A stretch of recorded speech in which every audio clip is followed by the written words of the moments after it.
Good morning, Internet fans. It's Ryan Perry, Simple Biz Support. Today is Thursday, December 17th.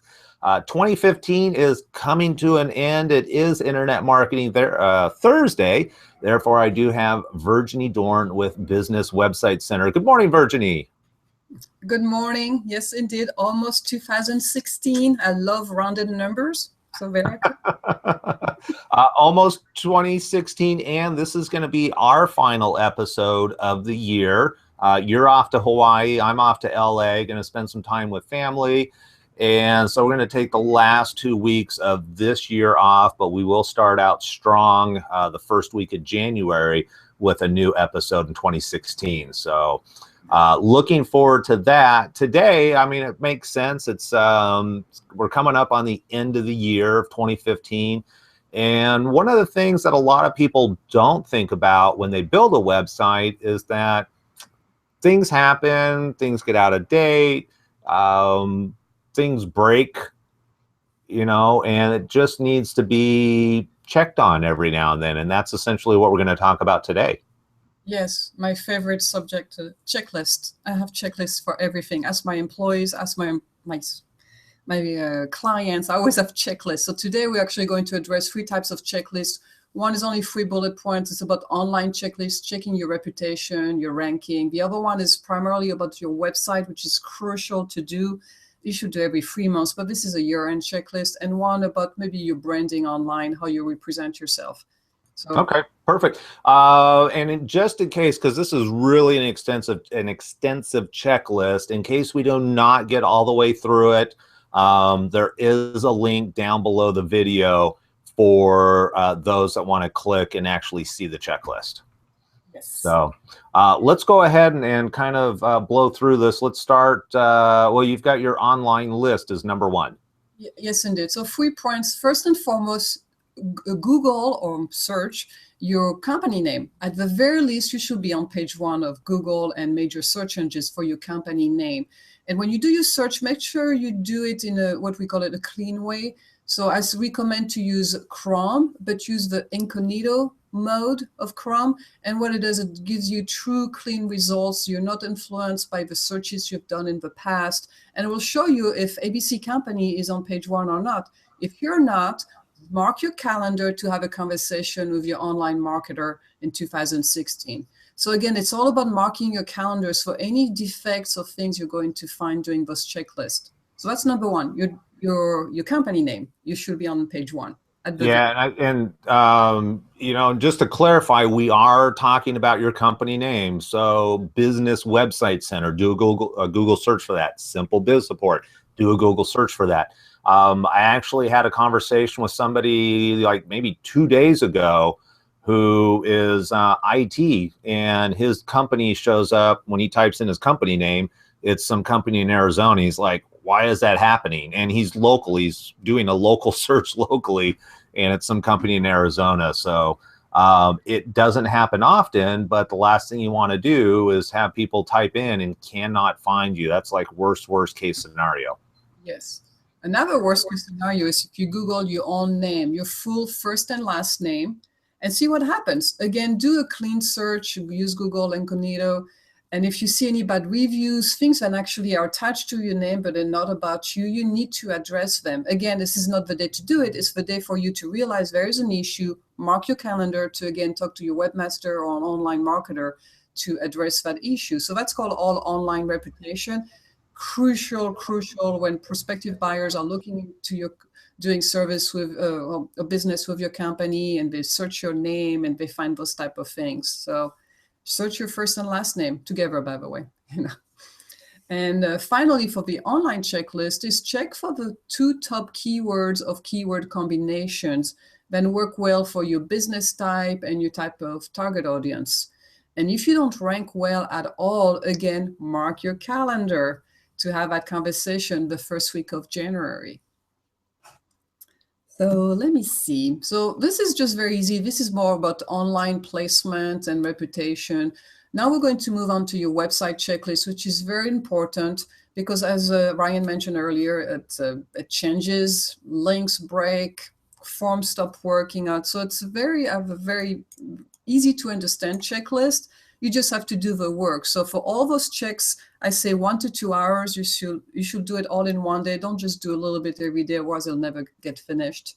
First and foremost, check all your links. Not just the internal links on your navigation bar at the top of your website, but check the internal links within the text of each page. Check the external links, which are the links to maybe a vendor that goes outside of your website. Most likely, those are the ones that are going to be broken, because you might link to vendor ABC to a specific page on their site, but maybe they rename that page. Well, you will need to edit your hyperlink accordingly. Otherwise, the link is going to be broken. Now, you get penalty from Google for having broken links, so that's important to address as soon as possible. Right. And I'm gonna, whoa, feedback on the audio there. Can you turn your volume on just a little bit? I'm going to type into the chat bar an online link checker. It's called Broken Link Check, and it's a simple way you just drop in your URL, and it'll actually go through and check your website for internal broken links and external broken links. That's perfect. Yes. And just so people know, this is just one way of doing it. If you have WordPress, you should have you might have a plugin that's installed that automatically does it. Yes. So that's great. It's very quick. But if you link to other vendors, just make sure, even though the link might not be broken, the content of the page you direct to might have changed. And now it's no longer relevant to you linking to them. So I love the automation, and I tell all my clients, I give them all those sources you have as well. But at the end of the day, a human being does a better work than a crawler. So if you have the time, to spend the time.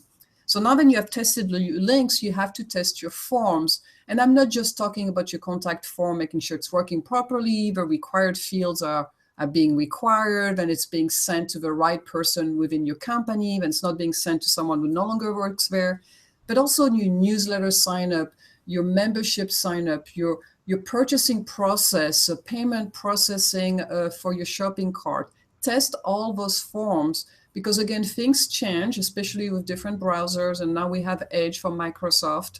So check all of them, and if you notice anything that is not quite right, again, go back to your webmaster after the first of the year and have them fix it.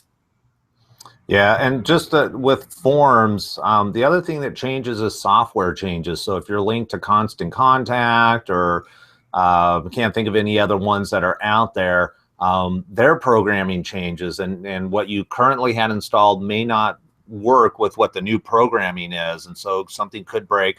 I had a client a couple weeks ago who out of the blue received a test email from their newsletter sign up, and he's like, I sent that 6, 7, 8 months ago. It was a long time, forgot about it, and then all of a sudden it popped up. I mean, literally months later. So those problems are out there, and if people are out searching and want to do business with you and you're not responding, not only are you losing out on business, but it creates a poor reputation on your end also.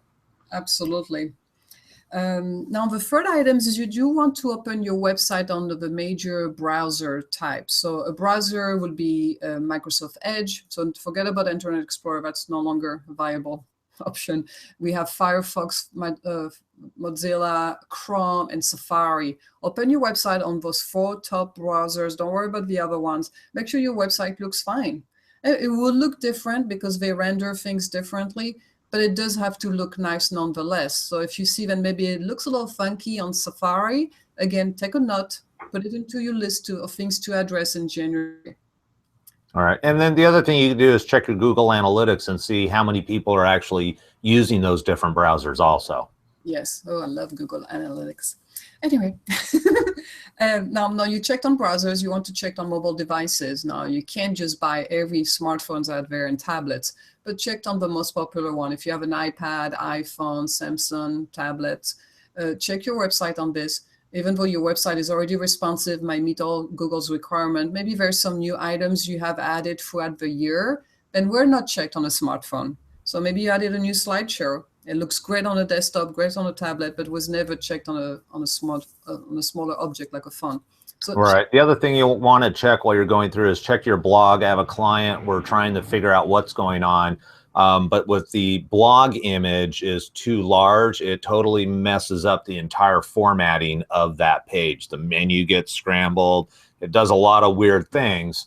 So I'm trying to work with their webmaster to get it fixed. And it was one of those things, you know, I was in there doing some work and that's when I noticed it. So again, you just never really know when these different problems are going to pop up throughout your page. Oh, yes. If you don't check, you don't know.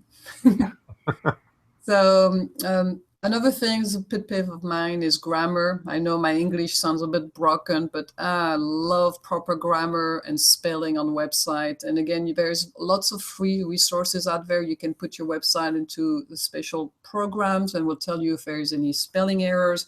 It won't quite tell you if there is a grammatical error because a word might be spelled right, it's just not the right word for that sentence. So, and my business, whenever I hire a new employee, I make them read our website. So they get to really become familiar with our tone of voice, the way we present ourselves, our services and products, but also a part of our deal is like if you see any spelling or grammatical errors, you have to report it back to me. So that's part of our requirement. And I don't understand why it should not be for every company out there. Have the employee read the website. There you go. Can you imagine getting a new job at Ford and they're like, all right, go through every single page? Well, every Ford dealerships have their own website, so it's That is true. That is true.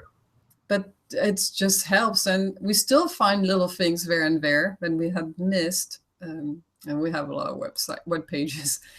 Now, the final thing to check on your website has to do a bit with the fonts, but primarily about functionality overall. And that is more for e-commerce website where they have search functionality for products, or membership website where people become member and then they get access to services or online webinars. I know you have something going on as well. Just to make sure all those type of weird, odd functionalities are working properly. And working properly on all browsers and on all mobile devices, not just on your desktop in your office. It is a lot of work, but again, it is not brain surgery. It is not too complicated. It just requires you to stop everything you're doing for a couple of hours and go through all those checklists. Right. And if you've been thinking about hiring an intern, maybe this is the best time to do it. So you just have them check your website for you. Oh, yeah, give them the list. Now we can wrap it up with a couple of more items you can do that are digital related. One is to do with your email signature, which we discussed not so long ago. Make sure it looks right. Then again, spelling is right, the contact information is right, and it's in line with your newest branding and color scheme. Just take a moment, look at your email signature, send it to yourself, see how people look at it when they receive it. And the final thing is I think everybody should have a branding plan. So it is similar to a business plan, but it talks about your brand in general.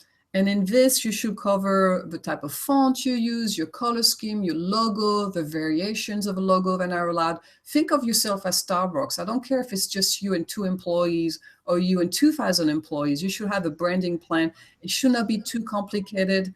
And even we'll talk about the tone of voice. So in our company, we're more formal than none. Typically because we work with large corporations. So everything is addressed. I make everybody read it. They ask me if they have any questions. There's a way we communicate with people in email. It's always, hello, sir.